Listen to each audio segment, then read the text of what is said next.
The 360 on Energy and Carbon, hosted by 360 Energy. Gregory Carli, Executive Advisor, leads the Sustainability, Resilience, and ESG practice within GHD's advisory team. Mr. Carli oversees the strategic integration of sustainability and resilience principles into a broad range of client solutions across GHD's market segments of water, transportation, environment, property and buildings, and energy. Mr. Carli's focus areas include ESG integration, climate risk management, and sustainable infrastructure. Mr. Carli brings over 25 years of experience providing innovative solutions to clients throughout North America and globally in his role as Executive Advisor and formerly as a leader in the EHS&S practice. He has completed numerous sell-side and buy-side assessments for corporates, private equity firms, investment banks and debt providers, and has provided advice in many jurisdictions around the world.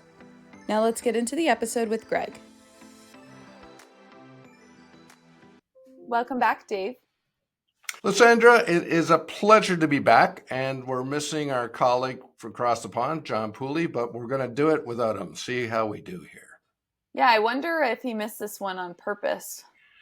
Yeah, we'll have to test him on some questions and see how he answers it based on what Greg fulfills or talks about today. Agreed.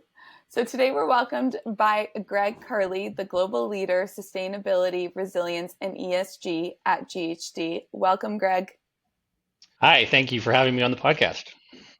And today we're talking about understanding the new Canadian sustainability disclosure standards. We have quite a few questions for you today, and I know we're looking forward to entering this part of sustainability. So can you start by explaining the key objectives and motivations behind the proposed Canadian sustainability disclosure standards? Absolutely, Lysandra, thanks. Happy to talk about this topic. This is really a growing trend we're seeing globally with disclosure standards. So what Canada is doing in this space through ISSB, the Canadian Sustainability Standards Board, is really coming in line with what we're seeing globally. And it's about creating transparency, it's creating consistency in how sustainability related information is being disclosed publicly for companies. It's at its most basic core, that's what it's really about. I think we're at a time in the world where there's an increasing amount of sustainability reporting, and there's a lot of different standards, a lot of different jargon being used, a lot of different language. And really what we're trying to do here and what CSDS is trying to do is create some consistency for that so that it's a little easier for companies to disclose in a very consistent and transparent manner, which makes it easier for the ultimate reader, which could be customers, investors, other companies, people like ourselves, the general public, to really understand what companies are doing in this space. So it really tries to set that new benchmark for Canada and to align globally with what the rest of the world is doing in that sustainability disclosure space. Greg, it's a very important topic. I know we were kidding prior to the podcast how this could be dry because it's a standard or regulation, but I think it's absolutely necessary because, so often you'll read different sustainability reports and they're so unique and it's hard to understand if they're real or not. And I know there's discussions about the government on greenwashing and regulations associated. So I suspect this whole standard will really play a very important part in this. But so I'm curious, I've got a couple questions on this. Why is it so important for CSDS to align to the global baseline? What's the rationale for that? Can you tell our listeners? You're absolutely right. There's a huge number of things happening, and greenwashing is a big part of that. So it is really important that we align to global standards. And the one that's most often referenced is ISSB, or the International Sustainability Standards Board. And apologize to your listeners, this one's going to be full of lots of acronyms today. But we'll try not to lose you in the sustainability jargon too much. But what we're seeing, though, is a very fragmented landscape globally. And it's really important that we have a consistent approach to this so that there's meaningful outcomes can be done, right? We want companies to be able to meaningfully communicate their sustainability performance so that that's effective and really shows what they're doing. And we also want to be meaningful actions driven from that. So in the root of that is having a standard that aligns both here in Canada and globally so that we can make sure and have that platform for everybody to be operating from. It's the bare minimum, if you will, for entry into the space. And that allows everybody to sort of move forward from that. It creates rigor in the process so that people using that information can understand that it's been vetted, it's been validated, has meaningful work done behind it. And then lastly, I think too, it actually helps reduce the effort ultimately for companies, right? Most companies in Canada are not just operating in Canada. They have some international component to their business. And that means they could be reporting to different standards globally. GHD, the company I work for, is a global firm.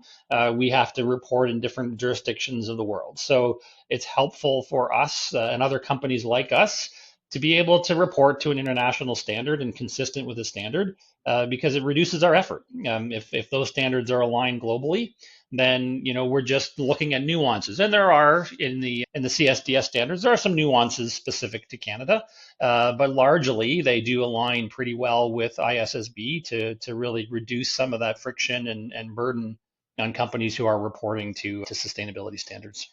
So, in summary, effectively, because most companies will trade, or whether they'll sell or they're owned by another foreign nation, now you have this standard. It reduces the cost actually for the customer because you don't have all these different standards that everyone has to try to figure out. So by normalizing it and getting as close as possible, it just reduces that time and effort, and then everyone's on the same page effectively. Is that correct? Yeah. Absolutely, yeah. And you're seeing a lot of these standards when they're written at an international scale require companies, even if they're not physically located in that jurisdiction, to be reporting to that standard if they transact or do business in that. So a good example of that is the California regulations. They really require, if you are a certain size company and you are doing business in California, regardless of where you're located, you report to the California standard. So by aligning these things and these standards globally, it really does help to reduce some of that burden from a reporting perspective. Yeah. Thanks for that. Now, what types of sustainability-related information will Canadian public companies need to disclose under these new standards? Yeah, there's a lot here, Sandra, and it's not just one or two things. It's definitely a fair amount of information, but again, it does align to things like the ISSB and something called the Task Force on Climate-Related Financial Disclosures, or TCFD, sorry, which people might have heard of, but it covers a few things. So at its core, there's really two elements to the standard. One is around reporting on sort of financial related information, and that includes things like governance, so board oversight related to sustainability. What is the CEO's role in management of sustainability topics, those types of things? What is the company's strategy around sustainability? What are they doing from a more strategic and risk management perspective? So there's a bunch of things that are more those kind of governance or structural pieces to it. But there's also requirements to report on what metrics and measuring you're doing as well. So that could be your greenhouse gas emissions, scope 1, 2, 3 emissions, which is a topic hopefully people are familiar with, which is the different types of emissions that an organization would have. It might be, again, it would be dependence on the specific company as well. So if you have large impacts to nature, then there may be some nature-based disclosures, those types of things, water disclosures, whatever it might be. But you would look at what is applicable and material to the organization, and you would disclose on a number of related metrics that are meaningful.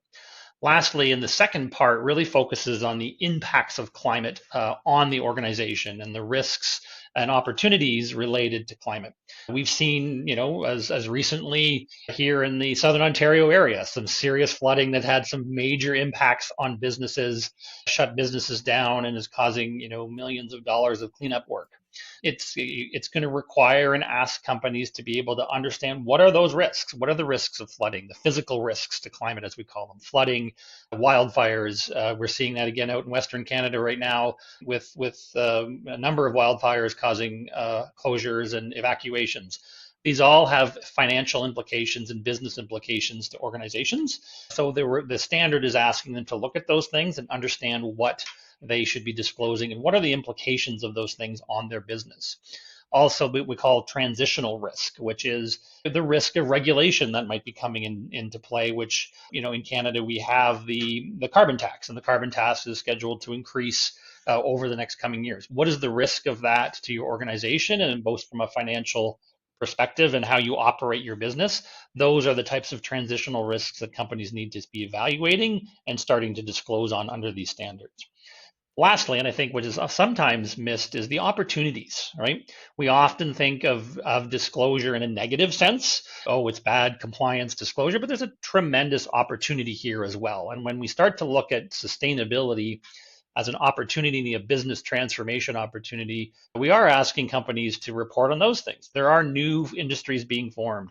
If you go back 10 years ago, there's companies today that exist that didn't exist 10 years ago because of a clean economy, because we're changing in the world.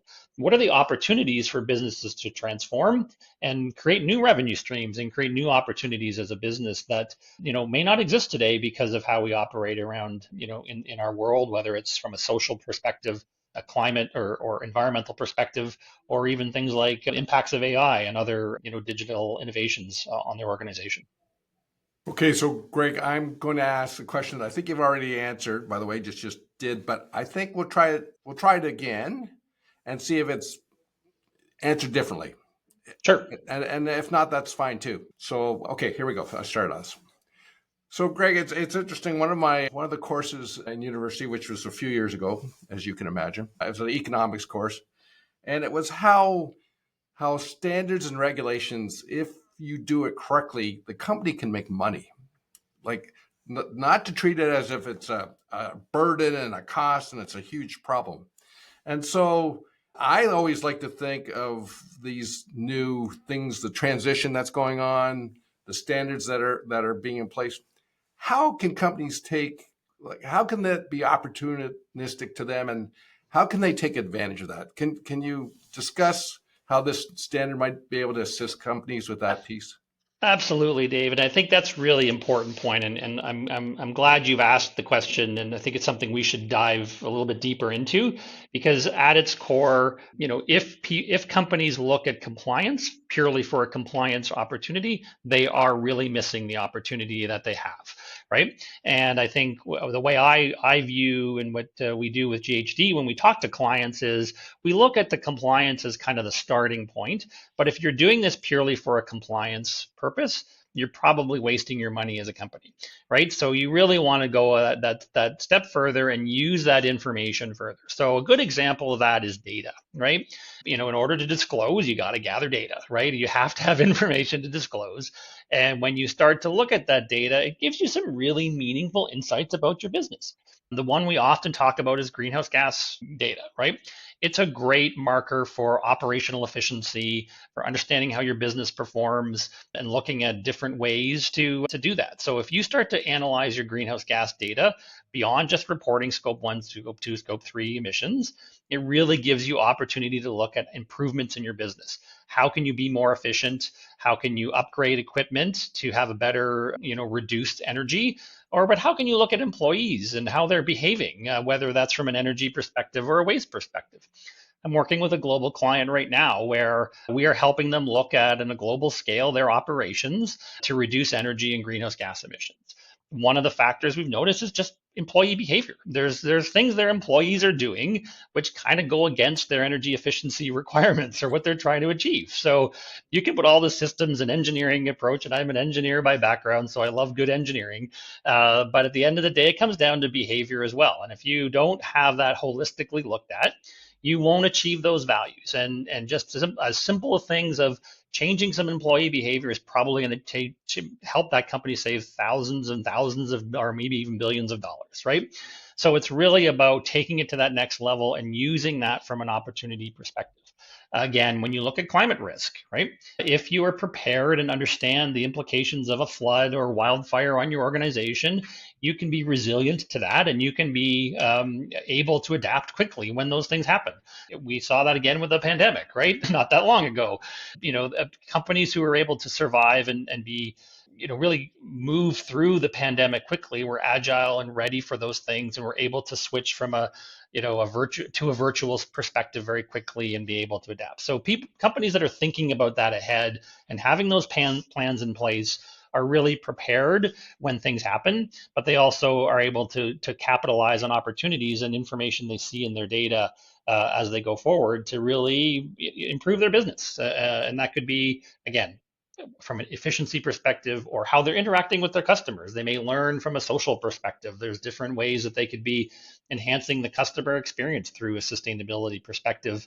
That same client is looking at that. They recognize at the end of the day, the consumer is their customer, and they want to create an experience for the customer that really enhances how they interact with this company on a sustainability perspective. They want to be at the forefront of that, so they're doing things in that nature. So it really is about identifying those opportunities and really driving business growth and business changes as you go forward. Yeah, great answer. Thank you for that. Greg, it's great to hear the opportunities that come out of the disclosure requirements. However, to get the holistic picture, what are the main challenges for Canadian companies when it comes to disclosure requirements? Absolutely, Lysandra. We can't overlook that this isn't easy, right? This isn't easy. And getting an organization all rowing in the same direction to help drive these things forward by itself is a challenge. We see that every day, but again, I'll go back to data. Getting data organized and understood and quality, because if you're making decisions on your data and you're disclosing that data publicly to investors and to stakeholders, customers, whoever, you want to make sure it's accurate, right? So doing this well and making sure you have good quality, accurate data that's verifiable when you disclose it, and it's transparent and understood, is a real challenge. And doing all of these things that are required, from gathering data to report on greenhouse gas metrics or nature-based metrics or water metrics, understanding your climate risk, they take time, and it does take a little bit of energy in order to get to those opportunities. And the challenge is that a lot of companies will wait, right? They always have a wait approach. It's not happening just yet. We'll wait and see. But it takes some time to get right. So I think the challenge is to get an organization, and particularly at that executive level, to buy in early so that you start on this journey. Otherwise, you're biting off a big chunk at once. And we find we really work with clients here at GHD to adopt early and take it in small little bits. You don't have to do it all at once. Then the standards that are out in Canada, the CSDS standards, are a voluntary standard. They'll be voluntary as of January 1st, 2025. So companies don't have to start to work towards them right away, but they may want to at a smaller scale. That way they start to get, bite off what they can chew at a time and grow as they mature as an organization in this area. So the challenges really are about making sure that they're doing it well, they're doing it right. And obviously, as you move forward, when you disclose anything to the public, you want to make sure it's the right information, and you're putting it in the right narrative. And I don't mean that from a narrative from a greenwashing perspective, but I mean, what is the company's performance really around this, and balancing your legal risks with disclosing information with telling the right story to your stakeholders as well. Thanks, Greg. You've somehow managed to make Canadian sustainability disclosure standards interesting, so thank you very much for today's episode. To leave our listeners with the last tidbit, what is the biggest takeaway? Sure. I think the big takeaway is that, disclosure around climate is here, right? So again, this is a voluntary standard at this time, but the CSSB has been pretty open, and they don't have any jurisdiction to make this mandatory. But at some point, this is going to become mandatory in Canada. It's kind of set up that way. So mandatory disclosures will be here, and the opportunity to really embrace that is there. It's going to create a new platform for sustainability disclosures, and it creates all this opportunity and ability to manage risk for companies. So the key takeaways in my mind is that waiting isn't going to help. Understanding what you're doing, getting what we would call like a baseline, right? Understand your baseline. Where are you today as a company is really important. So, early action is important to start to understand where you are so that you can build and understand the gaps between where you are today and where you might be a year from now, 2 years from now, whenever this becomes mandatory. Or if you are working into Europe where mandatory disclosures are required, or into the United States where SEC is currently looking at how to make disclosures mandatory, you are prepared for it. And I really say the key takeaway at this point is really preparation. We always talk about that. We learn about that at a young age, right? Be prepared. It really speaks to companies today that they need to get prepared. They need to start understanding their data, and they need to get some movement in this area. Doesn't mean they have to disclose publicly everything they're doing at this point, but they need to start being prepared and understand that this is an emerging issue. It will become a requirement for them, and they need to look at doing that. And the other takeaway is, don't just do it for the sake of compliance. We talked about that a little bit earlier in this podcast.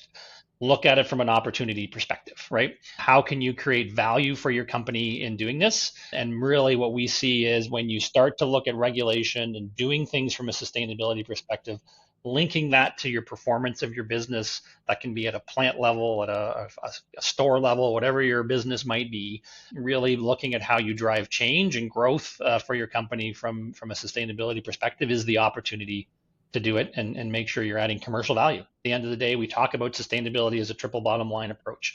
One of those pieces is the revenue and making money. So how do you do this in a commercial way that also protects the environment and enhances our planet and looks at the social implications and make sure everyone's brought along that journey with us. Excellent takeaway. Dave, I don't know what's left to be said, but what's your biggest takeaway? Yeah, listen, Greg, that's a great summary. I'm just going to go from personal experience and then based on what you said. So I would, from our experience, and I'm sure you're finding this too, there are now customers requiring their supply chain to respond in a certain way. So they may not look at these standards as yet, but customers are asking for this to be done. And so you'll hear people, I've never had to do this before. But I want to echo what you're saying. What we found is when they do embrace it, and that's the key word, embrace it, think differently. Think like my economics course, that actually there's an opportunity in this. Everything that you said is that when customers embrace it, it's actually a way of making money and making more money and being sustainable. So try, if I could say to our listeners, don't think of this as being a burden. Think of this as being an opportunity to make your organization better, to make the employees more engaged, to retain your employees. If you have that mindset, and the beauty of the standards is that now you have something that you can rely on and work with versus trying to think what you need to do. So I'm really pleased with what you discussed, and I'm based on what you've conveyed, I think it should really tell our audience that they should be looking forward to use these standards going forward for themselves. 100% agree, Dave. I don't think I could have said it better. It's a great way to end. It is about those opportunities and really using this to leverage regulation and leverage standards to your advantage. Dave, Greg, thanks for a great episode. Thanks so much, Greg. Really appreciate it. Thanks, Lysandra. It's a pleasure being here. That's all for today's episode of the 360 on Energy and Carbon podcast. Thanks for listening. Make sure to check us out on our website at 360energy.net and follow us on LinkedIn at 360 Energy Inc. Tune in to our podcast on Apple Music, Spotify, Anchor, or other listening platforms by searching the 360 on Energy and Carbon. You can watch the video recording and subscribe on YouTube at 360 Energy Inc. Email us your feedback at podcast@360energy.net or comment on our LinkedIn posts. See you next week.